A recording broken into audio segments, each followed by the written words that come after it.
हरि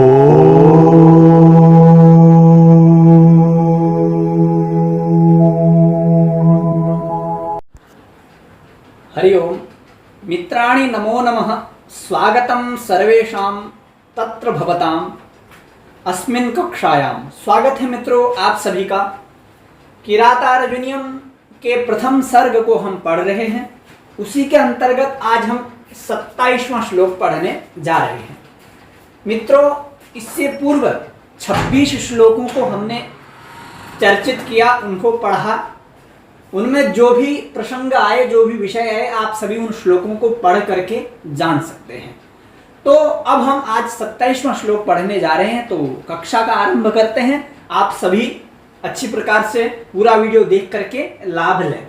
तो आइए सर्वप्रथम इस श्लोक का हम उच्चारण कर लेते हैं। निशम्य सिद्धिं द्विषतामपाकृति,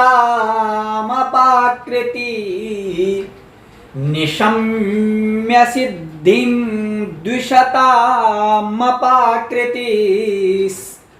ततस्ततस्त्या विनियन्तुमक्षमा, ततस्ततस्त्या विनियन्तुमक्षमा।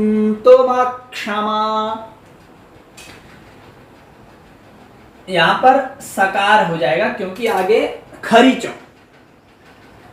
नृपस्य मन्युव्यवसायदीपिनी,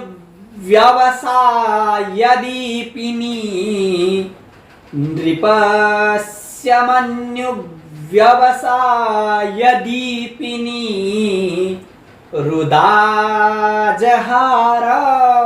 द्रुपदात्मजा गिरः, रुदाजहार द्रुपदात्मजा गिरः।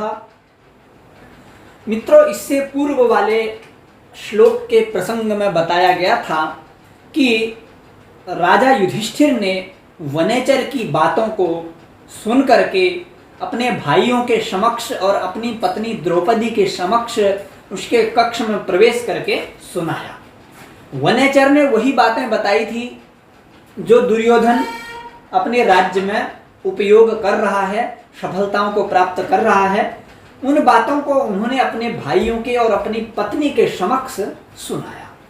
तो वो सब सुनने के बाद जो द्रौपदी हैं, वो द्रौपदी दुर्योधन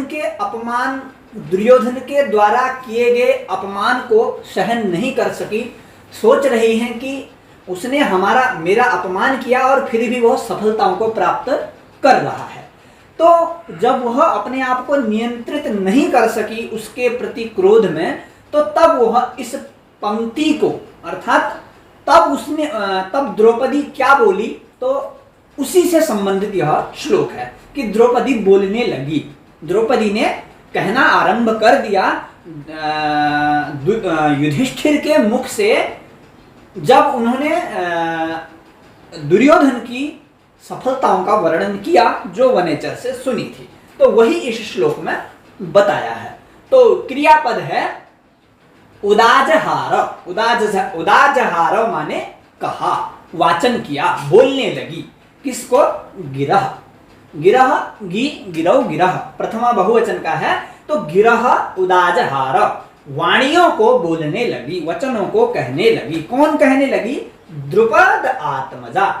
द्रुपद आत्मजा, द्रुपदः आत्मजा, द्रुपद आत्मजा अर्थात द्रुपद की जो पुत्री है, द्रुपदस्य आत्मजा होगा। द्रुपद की जो आत्मजा है, पुत्री है, वो द्रुपद आत्मजा अर्थात द्रौपदी।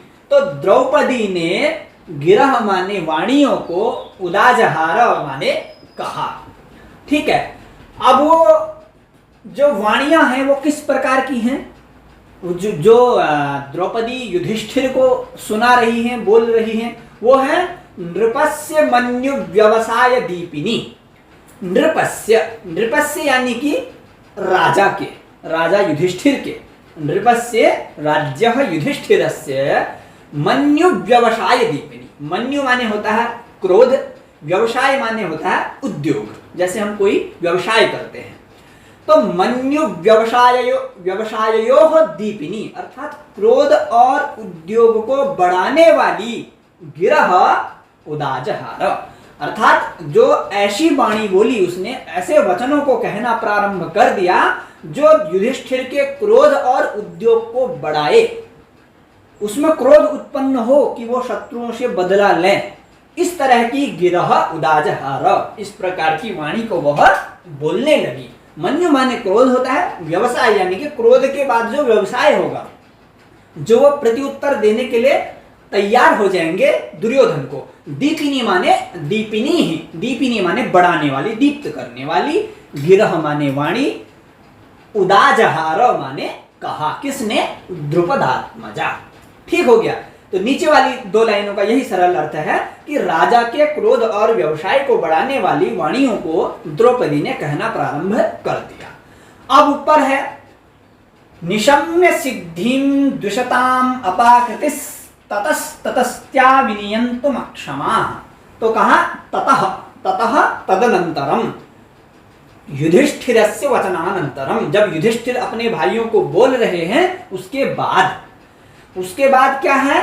द्विषताम अपाकृति, द्विषताम सिद्धिम निशम्य, ततः द्विषताम सिद्धिम निशम्य, अपाकृति ही बाद में आएगा।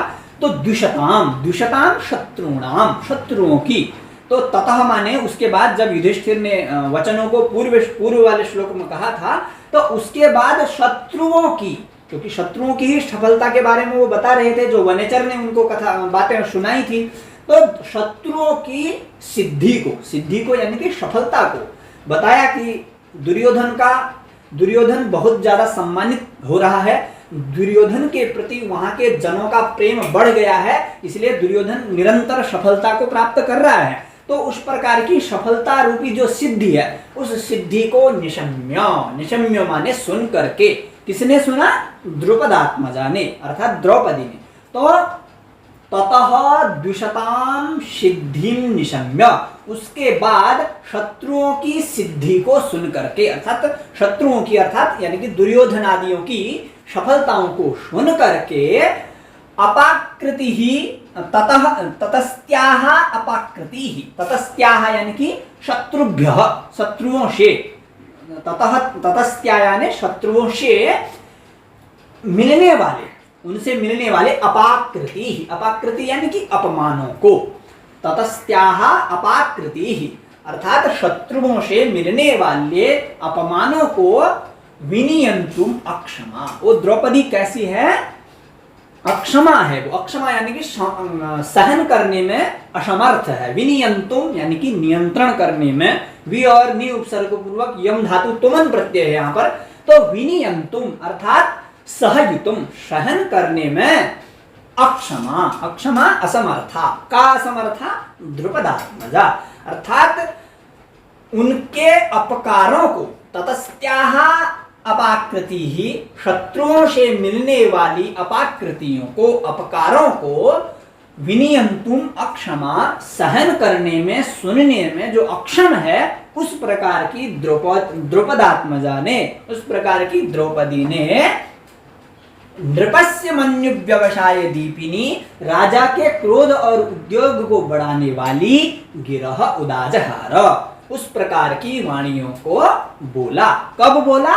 जब द्विषताम सिद्धिम निशम्य, जब उसने शत्रुओं की सिद्धि को सुना, सुनने के बाद उनसे ततस्त्याह, उनसे मिलने वाले अपाकृति ही, अपकारों को सुनने में जो असमर्थ है, सहन करने में, क्योंकि यदि किसी का बहुत बड़ा अपमान हो गया हो और फिर उस अपमानी व्यक्ति को उसका दंड न मिलते हुए उसको और उन्नति प्राप्त हो रही हो और वो सफलताएं प्राप्त कर रहा हो, तो वास्तव में जो अपमानित व्यक्ति होता है उसके हृदय में ठेस लगती है, उसको अत्यधिक दुख होता है, वो उसकी सफलताओं को सुनना सहन नहीं कर सकता। तो वही स्थिति द्रौपदी की भी है। उसने सोचा, एक तो उसने मेरा अपमान किया और फिर भी वही सफलताओं को प्राप्त कर रहा है, तो इसलिए वो अक्षमा है। उसकी प्रशंसा को सुनने में असमर्थ हो गई है, तो इसलिए अब वो क्रोध और उद्योग को बढ़ाने वाली बातों को युधिष्ठिर के समक्ष कह रही है। ऐसा इसी श्लोक में हमें प्राप्त होता है। अब अग्रिम वाले श्लोकों में वो किन किन राजनीति निपुण बातों को कहेगी युधिष्ठिर और समस्त अपने पतियों के सामने, तो अब अग्रिम 28वें श्लोक में से हम जानेंगे कि वह किस प्रकार के वाक्यों को, किस प्रकार के कथनों को कहती है। तो आज के श्लोक में बस इतना ही। पूरा वीडियो देखने के लिए आप सभी का धन्यवाद। नमः संस्कृताय।